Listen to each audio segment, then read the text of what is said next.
I think the first thing I would say, Owen, it's really maybe a kind of little mental gymnastics here. You say behavioral things. This is more of a mindset thing.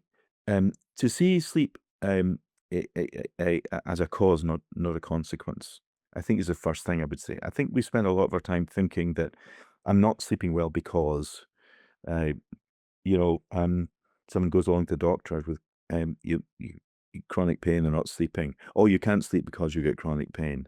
Oh, you can't sleep because it's the menopause. You can't sleep because you're depressed. This is just bizarre because sleep is fundamental. It's an addressable issue in our lives. So we need to begin to, rather than see sleep as a consequence of something else and be trying to deal with illness entities and things like that, hoping that our sleep will improve, we need to begin to think about how do we optimize our sleep? How do we improve our sleep in order that, um, we're able to function better? So a focus on sleep health to maintain, promote that.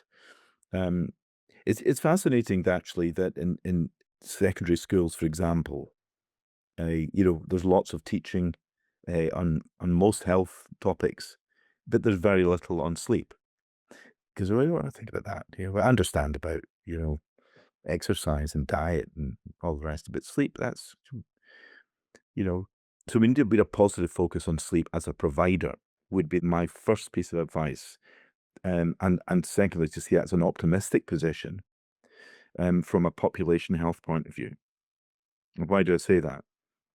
Because sleep is a relatively stigma-free topic.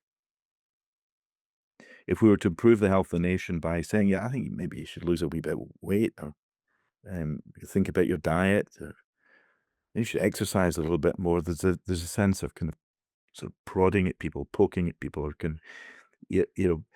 because I think there's a lot of collective guilt around our health behavior in society as a whole, and a lot of public health messaging is about taking more responsibility. And I think a lot of other health messaging is about people with particular conditions. All this is good, by the way.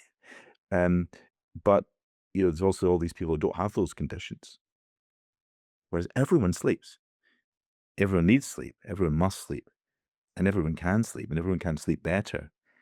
And when you speak to teenagers or speak to people about sleep, or if I'm at a dinner party, and you get 20 people around the table and you're finding out what everyone does, they all kind of lean in. Oh, you sleep? Ah, that's interesting.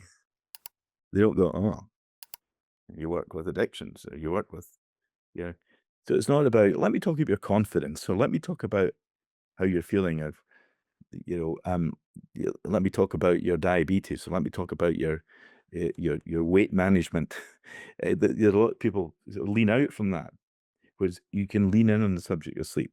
And I think if we see it as something that is an enabler, as a provider, that we can work with, if you like, and try and improve, then the downstream consequences of that are enormous potentially to our health. Not least also to our weight, because people who don't sleep well gain more weight. There's a relationship between sleep and metabolism. Um, so it's a positive provider. So a pro sleep approach would be the first thing I would encourage people to take.